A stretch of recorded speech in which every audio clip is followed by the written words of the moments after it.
Hello student, welcome to our channel. আমি মৌমিতা মজুমদার। আশা করি তোমরা সকলে খুব ভালো আছো। স্টুডেন্ট, তোমাদের কিন্তু মেজর পলিটিক্যাল সায়েন্সের অনলাইন ক্লাস শুরু হয়ে গেছে।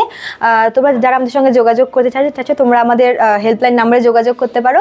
আমাদের নাম্বার দুটি রয়েছে, একটা হচ্ছে 6295916282 আর একটা 7076398606। আমাদের পুরো কোর্স ফি হচ্ছে 999 এবং আমাদের কোর্সের ডিউরেশন হচ্ছে 6 মান্থের। চলো দেখো, তোমাদের কিন্তু আমি পরপর রেগুলারলি ভিডিওগুলো আপলোড করছি বিভিন্ন টপিক্সের ওপরে, যেগুলো তোমাদের হচ্ছে খুব ইম্পর্টেন্ট তোমাদের পরীক্ষার জন্য। তো আজকে তেমন একটা টপিক নিয়ে আমি তোমাদের সঙ্গে আলোচনা করব। দেখো, different sources of Indian constitution. দেখো, আমাদের যে সংবিধানটা আছে সেটা কিন্তু পৃথিবীর সবথেকে বৃহত্তম এবং সবথেকে জটিল সংবিধান, ঠিক আছে? তো এই সংবিধানটাকে হচ্ছে ব্যাগ অফ বরোয়িংস বলে, মানে বিভিন্ন হচ্ছে দেশের সংবিধান থেকে কিন্তু কিছু কিছু করে নিয়ে বিভিন্ন আইন বা বিভিন্ন দেশের কনস্টিটিউশন থেকে অল্প কিছু নিয়ে কিন্তু আমাদের ভারতের সংবিধানটা তৈরি হয়েছে, ঠিক আছে? তো আজকের ভিডিওতে কোন দেশের কনস্টিটিউশন থেকে কি কি নেওয়া হয়েছে সেগুলো আলোচনা করব। দেখো, শুধুমাত্র যে বিভিন্ন আইন সংক্রান্ত বা বিভিন্ন হচ্ছে যে জিনিসগুলো সেগুলো বাদ দিয়েও কিন্তু যে এক্সিকিউটিভ পোস্টগুলো আছে আমাদের ভারতের, মনে করো যে রাজ্যপাল বলো বা হচ্ছে ক্যাগ বলো অথবা প্রেসিডেন্টের ক্ষমতা বলো বা রিমুভাল অফ দ্য জাজেস of high court and supreme court বলো, তো এই সমস্ত মানে খুঁটিনাটি অনেক বিষয় কিন্তু বিভিন্ন দেশের কনস্টিটিউশন থেকে আমাদের দেশের কনস্টিটিউশনে অ্যাডপ্ট করা হয়েছে। দেখো, প্রথমে আছে হচ্ছে ব্রিটেন বা যেটাকে হচ্ছে ইউকে বলি বা ইংল্যান্ড বলি। প্রথমে এখানে তোমাদেরকে একটা কথা বলে রাখি, ব্রিটেনের যে কনস্টিটিউশনটা আছে ওদের কিন্তু কোনো লিখিত সংবিধান নেই, ঠিক আছে? ব্রিটেন হচ্ছে মানে পৃথিবীর একটাই দেশ যে মানে এদের হচ্ছে কোনো লিখিত সংবিধান নেই, মানে ওদের যে কনস্টিটিউশনটা সেটা কিন্তু লিখিত নয়, ঠিক আছে? দেখো, ব্রিটেন থেকে কি কি নেওয়া হয়েছে? ব্রিটেন থেকে নেওয়া হয়েছে সিঙ্গল সিটিজেনশিপ, মানে একক নাগরিকত্ব যাকে আমরা বলি, ঠিক আছে?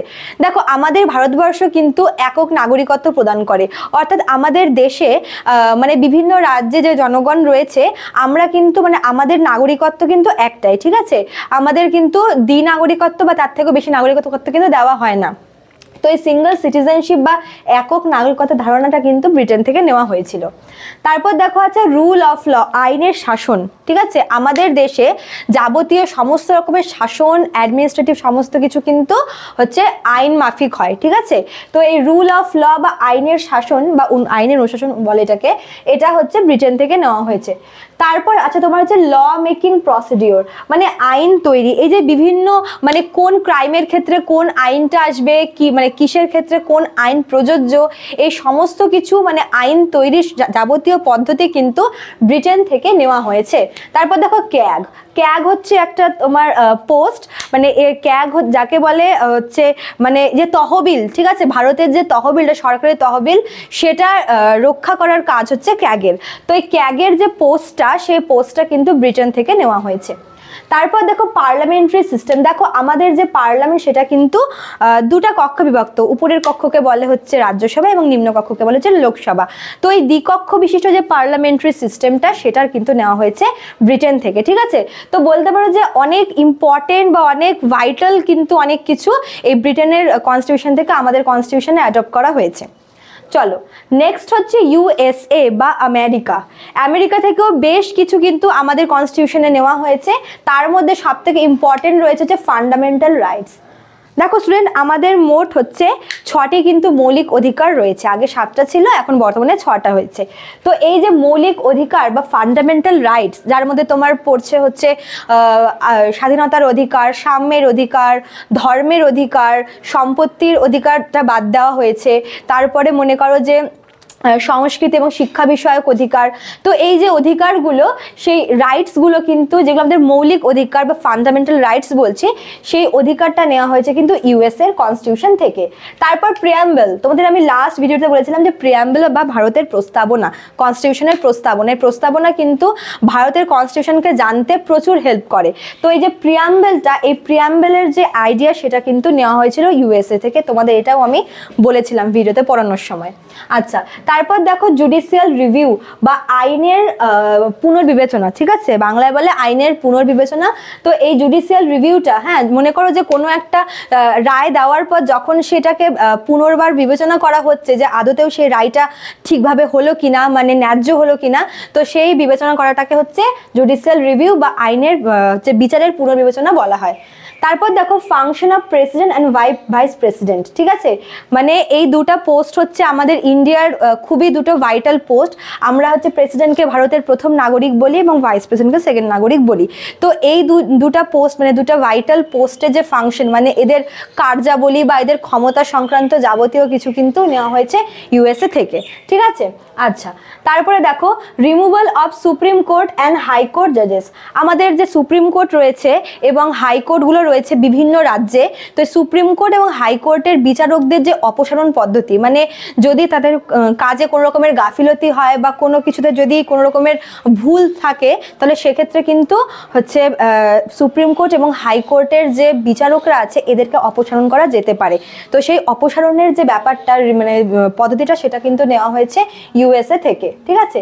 আর লাস্ট দেখো আছে ইন্ডিপেন্ডেন্স অফ জুডিশিয়ারি, মানে আইনের স্বাধীনতা, অর্থাৎ যখন মানে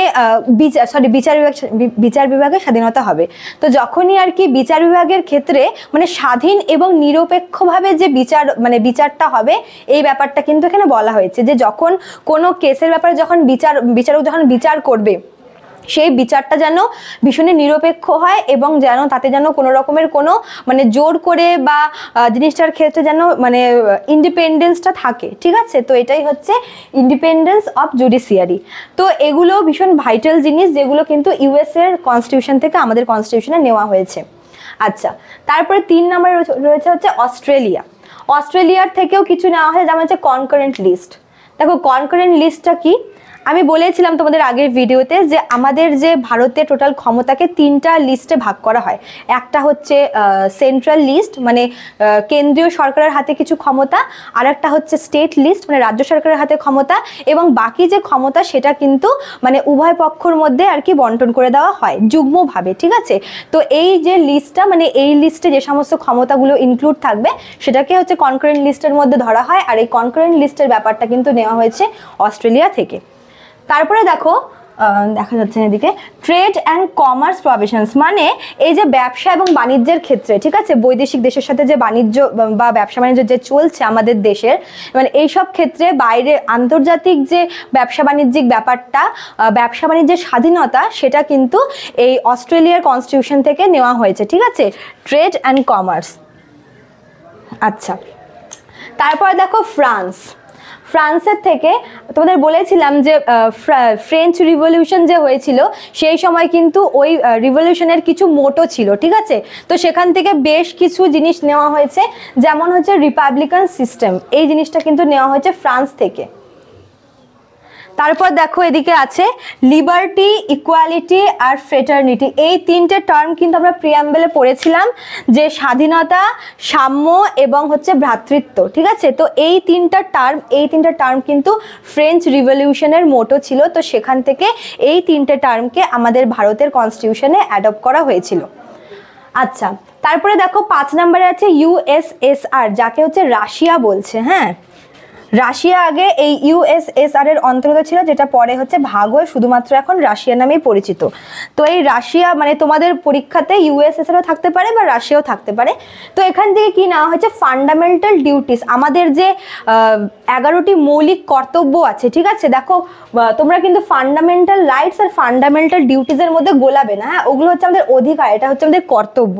তো এই ফান্ডামেন্টাল ডিউটিসের যে আমাদের 11টা মোট মৌলিক কর্তব্য আছে, এই ফান্ডামেন্টাল ডিউটিসটা কিন্তু এই রাশিয়া থেকে নেওয়া হয়েছে। আর কি নেওয়া হয়েছে, আইডিয়ালস অফ জাস্টিস, মানে ন্যায় বিচার, ঠিক আছে।